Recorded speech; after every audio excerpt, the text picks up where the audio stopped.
નમસ્કાર વિદ્યાર્થી મિત્રો, ધોરણ 7 દ્વિતીય સત્ર unit number 3 today comes every day, જેના પ્રશ્ન નંબર 11 થી 14 જોઈશું આપણે, જેના પાના નંબર છે 34 થી 36.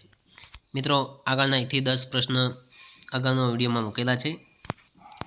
જોઈશું પ્રશ્ન number 11. Fill in the blanks as show in the example. ઉદાહરણમાં આપ્યા પ્રમાણે ખાલી જગ્યા પૂરો. તો મિત્રો, અહીંયા જે એક ક્રિયાપદ આપ્યું છે અને સાદા વર્તમાન કાળ મુજબ પૂરવાના રહેશે. આઈ સાથે મૂળ ક્રિયાપદ રીડ આવશે. યુ સાથે મૂળ ક્રિયાપદ એ તલ ત્રીજો પુરુષ એકવચન થાય એટલે તેની સાથે એસ લાગશે. રીડ્સ વી સાથે મૂળ ક્રિયાપદ અને તે સાથે મૂળ ક્રિયાપદ. તો મિત્રો, અહીંયા આપણે સાદા વર્તમાન કાળમાં એ વસ્તુ ધ્યાન રાખીશું કે ત્રીજો પુરુષ એકવચન હોય. ત્રીજો પુરુષ એકવચન એટલે ઈ, શી, ઇટ અથવા તો કોઈ એક નામ, તો તેની સાથે આપણે નિયમ મુજબ એસ લગાવીશું. તો અહીંયા ટીચ ક્રિયાપદ આપ્યું છે. અહીંયા મૂળ ક્રિયાપદ આવશે ટીચ. જ્યારે મીના શબ્દ છે એ ત્રીજો પુરુષ એકવચન છે એટલે તેની સાથે આવશે ટીચીસ. અહીંયા નિયમ મુજબ પાછળ સીએચ છે એટલે એસ લાગશે.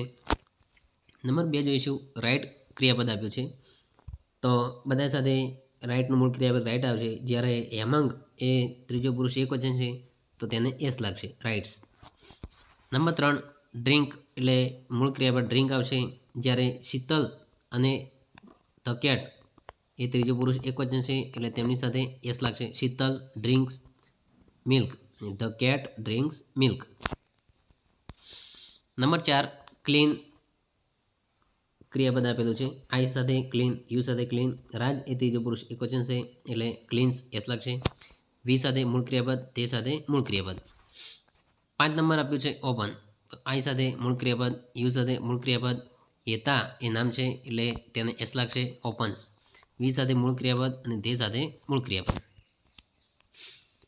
Question number 12.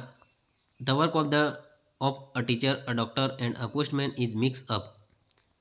Separate the sentence and write them in the table. તો મિત્રો, અહીંયા ટીચર, ડૉક્ટર અને પોસ્ટમેનના કાર્યો આપેલા છે જે મિક્સ થઈ ગયેલા છે, જે આપણે અલગ અલગ કોષ્ટકમાં અલગ અલગ લખવાના રહેશે. તો ટીચર્સનો કાર્યો આપણે લખીશું. તો teaches students, checks notebooks, prepares report card, keeps discipline. જ્યારે ડૉક્ટરના કાર્યમાં આવશે examines patients, gives medicines, check blood pressure, gives injection.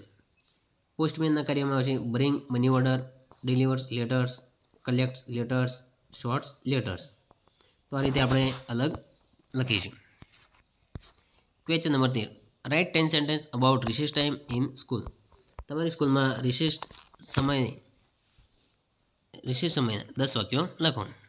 જવાબ જોઈશું. Our recess start at 12:30 PM and complete at 1:15 PM. We have lot of time during recess. Boys and girls have their groups. They take their lunch. Then they do different activities. Some boys and girls ride their bicycles. Some play hide and seek. Some sit under trees and take with each other. There is a lot of fun in the recess time. Some teachers read newspapers and books. Question number 14. Read the paragraph. અહીંયા paragraph વાંચવાનો છે. Now write the paragraph as show. અને ઉદાહરણમાં આપ્યા મુજબ એ paragraph લખવાનો. એટલે મિત્રો, અહીંયા after dinner Shiv check is email. અહીંયા મિત્રો ભૂતકાળનું રૂપ આપ્યું એટલે ભૂતકાળમાં એ આ જે ફકરો આપ્યો એને આપણે ભૂતકાળમાં બનાવવાનો રહેશે. તો જોઈશું જવાબ. After dinner Shiv check is emails.